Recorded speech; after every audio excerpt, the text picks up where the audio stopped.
Hello and welcome to DFS Coach Talk. It is Thursday, April 22nd, 2021. I am Andrew Hanson, ready to break down this six-game NBA DFS slate for you on Earth Day. Let's make it a good one.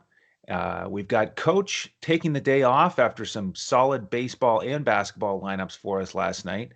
And man, things could have been a little bit better if not for a guy or two in each lineup. As one of our members said, what was it? Anthony Edwards and Shake Milton just destroying otherwise brilliant lineups. He wanted me to share it on the podcast, so there you go, Skylar.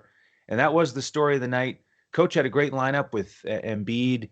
Brissett was our value play across the board, who crushed it for us on both sites. But there was one guy, it was Shake for Coach, Anthony Edwards for me, that really hurt us last night. But Coach's lineup still cashed. We had an after-hours lineup that cashed. But tonight we're going to try to sweep the board with our main slate, 6 games, after-hours of 2 games.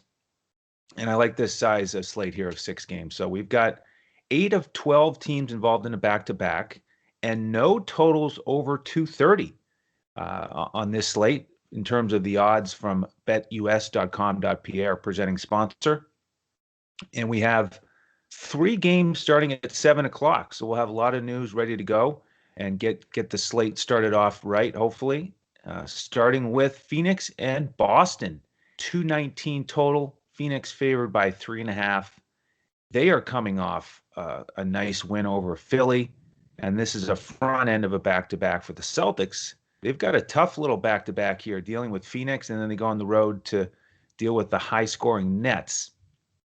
In terms of the news here, we have Crowder questionable with an ankle and Nader doubtful. He's been out for a while. On the Celtics side, Evan Fournier still out. Robert Williams still out. Just got news this morning that Kemba and Tatum are in, but Jaylen Brown is still doubtful. So starting on the Phoenix side, the guy I want to mention first is Mr. Devin Booker, who deserves some big respect because this is the site of his 70-point game. And I was pulling up highlights from that this morning. And the thing that surprised me is first that it was 4 years ago. I would have thought it was 2 or 3 years ago. And then the other thing is watching those highlights, man, the stadium was just crammed with people. And it's so different to watch those highlights now compared to the mostly empty stadiums we have now. But he's certainly going to come in here and feel good about those memories. Don't think he'll go for 70 again today with Chris Paul and company now sharing the usage. But another thing that stood out to me from those highlights was that was not an easy matchup for him. Jaylen Brown played that day and was guarding him. Marcus Smart was guarding him on some of those possessions. So, man, what a memorable performance, and shows his great ability as a scorer, and that he can do it in different ways against different defenders, threes, pull-ups, cutting to the rim, scoring in transition. And like I said, scoring over Marcus Smart. He's got that size that's really helpful. So on a 6-game slate, you could consider him a little bit pricey in the mid 8K range. So I don't think he'll make my first lineup. The place I'm looking here with Phoenix is a potential value player because of Crowder. If he's out, along with Nader, that really opens up some forward minutes. And it was Cam Johnson who benefited mostly last night, ended up with 30 minutes. He's mid 3K on both sites. I certainly like his potential here tonight, as well as Dario Saric. We'll see who starts, but he's also in the mid 3K range. And looking at the potential matchups here, we know that Bridges is their best defender on the wing. And I have a feeling that he's going to get the assignment on Jason Tatum tonight. With Jaylen Brown doubtful, if he's out, I think that solidifies the matchup of Bridges against Tatum. And then if that's the case, I could see Phoenix starting either Saric or Cam Johnson because they don't need terrific defense there to play against likely Semi Ojeleye, who's been that spot starter for Boston when they have a key guy out. And that's what I think they'll do again tonight. I think it'll be Kemba, Marcus Smart, Semi Ojeleye, Tatum, and Tristan Thompson. So in terms of selecting a Phoenix guy, I think it will be Cam Johnson or Saric if I'm going to go with a value play there. On the Boston side, certainly like the increased opportunity and usage with Jaylen Brown likely out for Kemba and Tatum, but they're expensive. And Phoenix fifth defensively, so really tough matchup. They have that slow pace of 25th. So not expecting an easy night for Boston, and Tatum is banged up a little bit with the ankle coming off a very poor shooting night. Um, so I don't think I'm going to pay up for him either on the primary lineup. Jabari Parker would be a GPP option, or maybe if you're playing a single game slate, he's starting to get decent minutes. But this game is mostly a pass in terms of paying up, and we're going to save our money for some of these studs down the road. All right, game two, we have the Pelicans and the Magic, 221 total, which is actually the second highest total on the board since we have the Pelicans involved, and they're favored by 8.5. This is really the best game profile in terms of all those things we look at: pace, defense, offense, because we have the Pelicans and they're a 3-for-3 team. They're fast, they score it well, and they don't defend. So they're exactly what we want. And the Magic are slow and they don't score with efficiency, but they also have a bad defense. They're 26th. So 4 out of the 6 variables we're looking for, and I would like to get some exposure to this one. With the Pelicans, we have James Johnson doubtful, and with the Magic, we have Otto Porter Jr. still out. We have Terrence Ross and James Ennis questionable. Now with the Pelicans, Zion is a guy that I'm looking at as a potential pay up here. I just don't think the Magic have the personnel to stop him at the rim. Lately, they've been starting Okeke really at the 4 and Wendell Carter Jr. at the 5, who's not a good defender. So I just don't think they can protect the rim against Zion. So he's my favorite pay up guy in this game. You could pair him up with Lonzo, who's settling back in. But you could also look at a value guy here, Najee Marshall, who, man, he really stepped up in that last game against Brooklyn and took minutes away from Eric Bledsoe, who I had in a key lineup. So that was not very enjoyable. But he's just a guy that we have to look at here, and that was a good example of it. He's now in 3 of the last 4 games had over 33 minutes and paid off value each time. His price has gone up a little bit, but right around 5,000 is a nice guy to plug into the lineup here. On the Orlando side, the Terrence Ross news is important for me because with him out, Gary Harris and Dwayne Bacon are getting solid minutes, solid shot opportunities. Bacon was a little bit disappointing last time out, but he's still really cheap on Fanduel at 3,800. We know the Pelicans cannot defend the 3-point line. So I think you could go with one of those guys as a shooting guard.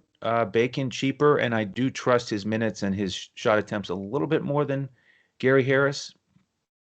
But they both will take a hit if Terrence Ross is back. Cole Anthony deserves mention also for the Orlando side with this great matchup and good pace. He's been really steady recently, mid 6K range. And I think as a point guard here, this is one of the key themes on the slate. I think it's the toughest position tonight on FanDuel where you don't have that flexibility. There's a lot of point guards that I like, and he is one of them. But he definitely has a good chance to make my lineup. So those are the key guys I'm looking at there in game number 2. All right, game number 3, the other 7 o'clock tip is the Sixers and the Bucks. Beginning of the TNT doubleheader. Great matchup here. 39-19 against 35-22. And pretty good game environment also with top 10 pace here. Philly number 10, Milwaukee number 2. Good offenses, 13 and 5th respectively. We do have 2 top 10 defenses here, though. So that's the one drawback. You put it all together, though, and it is the highest total on the slate, 225.5. Milwaukee favored by 8. And the big news here is Philly. What are they going to do here on the back-to-back? After that close loss to Phoenix, Embiid was a monster, anchored coaches lineup 38 and 17, just dominant. But we have question marks here for Seth Curry, Tobias Harris, and Ben Simmons, who all sat out last night. I'm going to break this down as if they are out. And if they are out again, then the guys who picked up the minutes and the opportunities, Shake Milton, Thibault, George Hill came out and played 23 minutes, and then Maxey got back in the rotation in a big way with 31 minutes, played well. And let's start with Shake. He was disappointing as a starter because he shot 2 for 10 and just didn't get it done. But if all the key guys are out and he starts again, he's one of those point guards you could consider in the 4K range, gets a pace-up game. Yes, tough defense from Drew Holiday, so he's not a lock and load by any means, but he's somebody I think you should consider. Thibault is another value play here from this game that could be interesting because he didn't do much yesterday. He played 36 minutes, 0 of 4 from the field, showed his volatility. We already know that he has that because he's a 3-and-D guy. So if he hits a couple threes, gets a couple steals, which we know he can do in a heartbeat, then he can smash that value, or he can throw up, almost a donut like last night. So really a GPP option, a little bit more attractive to me on DraftKings at 3,300. And we do have a few stars on this slate to consider if you want to, gear towards a stars and scrubs lineup. Same thing with Maxey, a really nice price there in the low 3K range. So you could go back to him. And if Embiid sits, he has said that he plans to play. But if he does sit on the back-to-back, then Dwight Howard comes right into play. Good price on both sites. With Milwaukee, we always start with the Giannis question, to play or not to play. He left that overtime game against Phoenix early with a leg cramp, and so he has a questionable tag next to him today. I think he should be fine. They said that they probably could have put him back in to that game, but held him out with caution. So we've got Giannis and Luka on this slate as two pay-up guys that are very important to consider. And I do think you could play him. If Embiid sits, certainly an easier path to the rim for Giannis. Dwight Howard is certainly capable, but that'll open up the floor for him a little bit. And I think you could consider him here. He got over 30 actual points in the last game against Phoenix, but didn't pay off value. He's had a couple games here where he's not getting the blocks and steals, but those can come quickly for him. You talk about Thibault picking those up. I mean, Giannis can pick up 5 or 6 of those very quickly as well. So I think people might be sleeping on him a little bit with that questionable tag and the fact that he hasn't been smashing lately. So this could be the prime time to get him. You could also look at one of the other key guys here, Drew Holiday, Middleton. They're not my favorite options on this slate, but we'll see how it all shakes out with the news. Off the bench, the only guy I would consider right now, Connaughton. I think he's the most trustworthy with his minutes and his opportunities. He's 3,900 on both sites, a decent value play there to consider. All right, halfway through the slate, let's transition to the later games. We have one at 8:30. It's Detroit and San Antonio. Down in Texas, the Spurs are 8.5-point favorites, 216 total. Both teams on a back-to-back here after losses last night. Detroit lost by 10 to Dallas. San Antonio got crushed by Miami by 20 at home. Now with Detroit, which team is it going to be here on the A team, the B team? We know that Dennis Smith Jr. and Magruder are questionable. Both missed again last night. And it was the Corey Joseph and Plumlee show against Dallas last night. Those were the two guys we talked about on the podcast. Sure enough, they really paid off. I did not get to them on that 12-game slate, unfortunately. So what are we going to have tonight? Well, we don't have the news yet, but if they continue to rotate like they have, then I wouldn't be surprised if Corey Joseph, Plumlee, Grant all sit again, or perhaps two of the three. And if so, the guys that step right back up here for me are Killian Hayes and Isaiah Stewart. Killian Hayes, last couple of games, averaging around 30 minutes, 30 fantasy points, low 4K K range on both sites. I like him here if he starts again. And Stewart, he has, he's getting priced up a little bit, mid 5K range, and he's a power forward today on FanDuel. I actually wouldn't mind if he was a center, but he is a center over on DraftKings. Not an easy matchup against Pirtle, but man, that guy's just been dominant in terms of fantasy points per minute. So I think you need to consider him as well.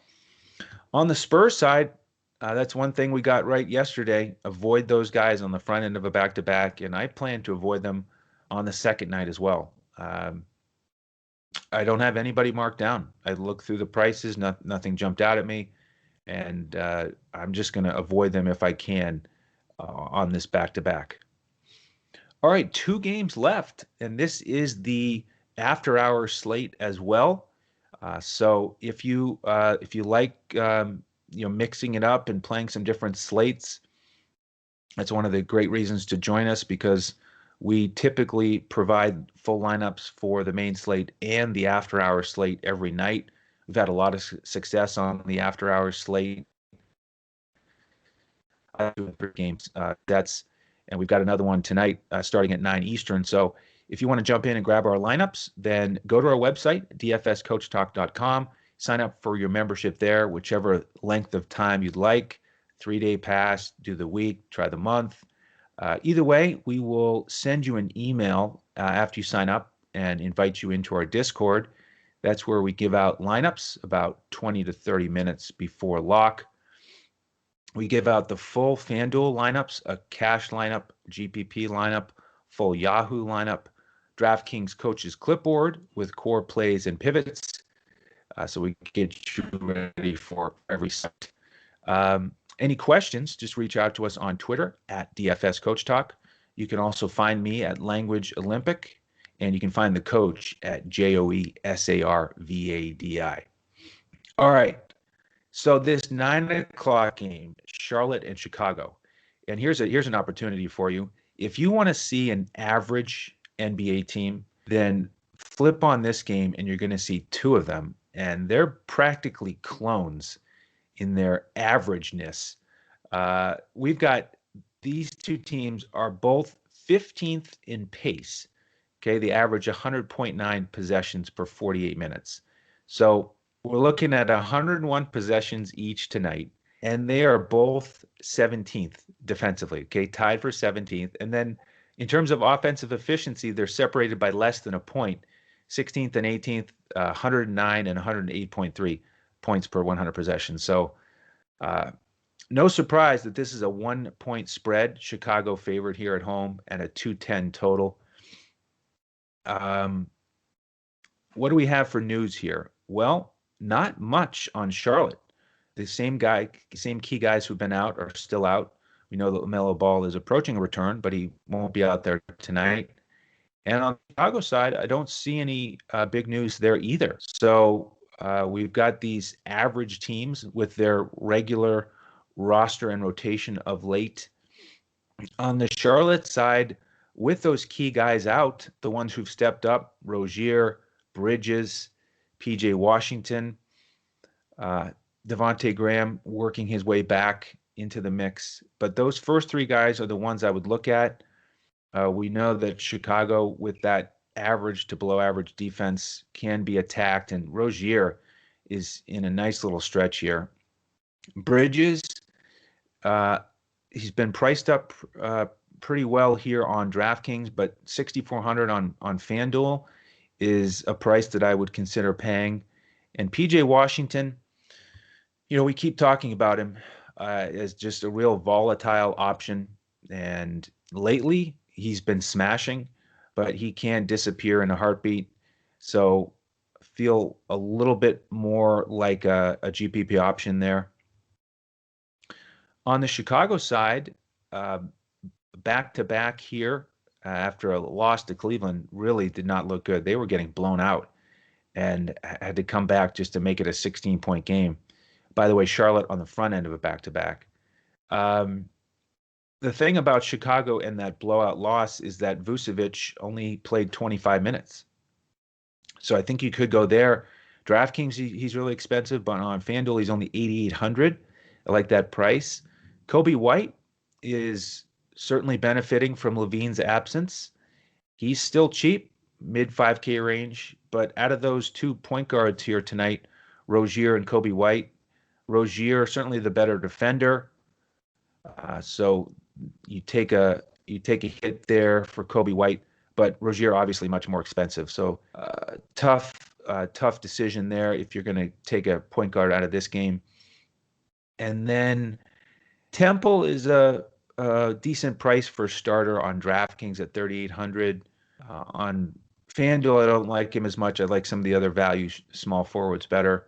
Satoransky, uh, just probably a little bit too pricey for me off the bench at 4,600. So really, it's Kobe White or Vucevic on the Chicago side, Rozier, Bridges, PJ Washington in consideration on the Charlotte side.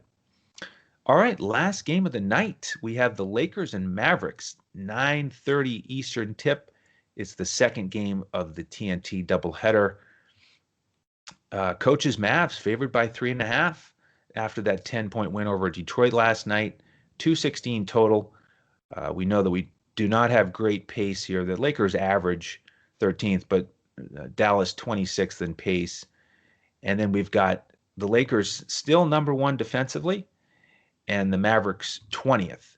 So that's how we get to that 216 total. The news here, how about Anthony Davis? He is probable to start, and they've announced that he's going to play 15 minutes max. If he does, how about his price tag? 94 and 9,600. So I think we should probably wait a game or two to pay up for AD at that price tag. We know that even with a 15-minute cap, if somebody bumps his shoelace and he feels a little bit funny, he might not even make it to 15 minutes. So we'll wait on AD and hope that he just eases back in and stays healthy. And man, that front line is going to be crazy with AD, LeBron, and Drummond. So we get 2/3 of it tonight. Hopefully that'll be fun to see that come together. How does AD's presence affect Drummond? You figure he's going to lose some rebounding opportunities. But Drummond is an interesting consideration tonight because we like playing centers against the Mavericks. Plumlee again smashed against them last night, and Drummond he played 28 minutes against Utah, so he's getting there. I mean, you can tell that his conditioning is not top notch, but he's working on it, and he's a decent price. You could certainly consider him tonight. Save some money from a guy like Vucevic if you want to pay down a little bit.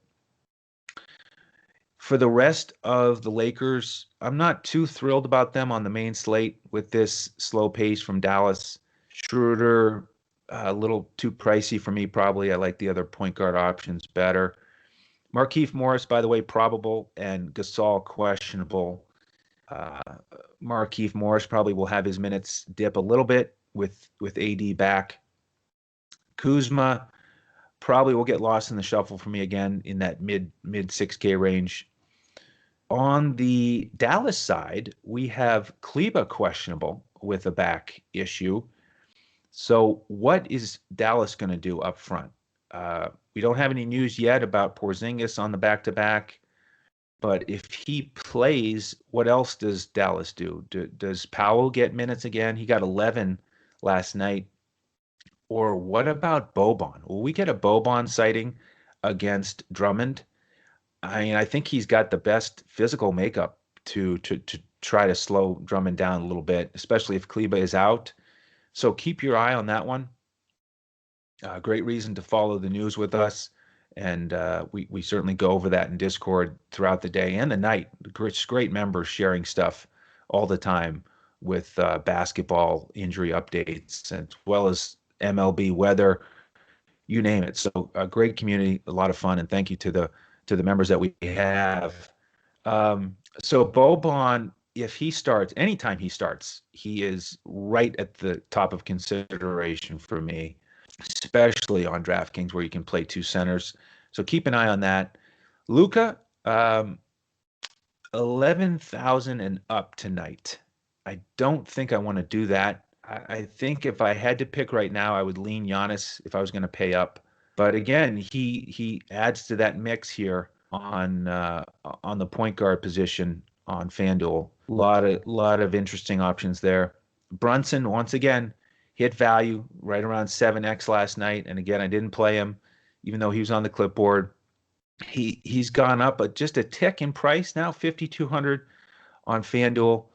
Um, so will we go there tonight? Probably not. Again, a secondary option. So this is just not a great game for me for the main slate, but I'm looking at these bigs here. I really want to see if we get some news about the Dallas starting lineup. How are they going to defend Drummond?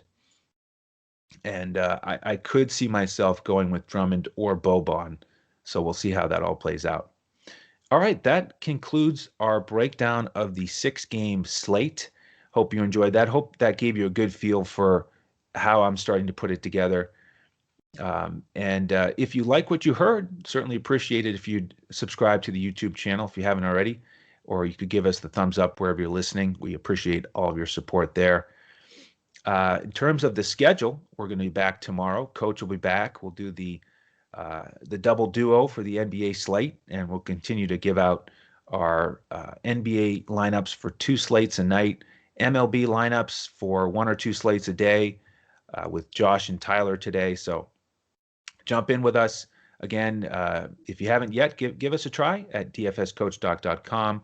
And then if you have any questions, reach out to us on Twitter at DFS CoachTalk. All right. Thank you very much for joining me here today. Hope you have a great Thursday. Best of luck with your lineups tonight, and we hope to see you again tomorrow as we look to crush it in DFS.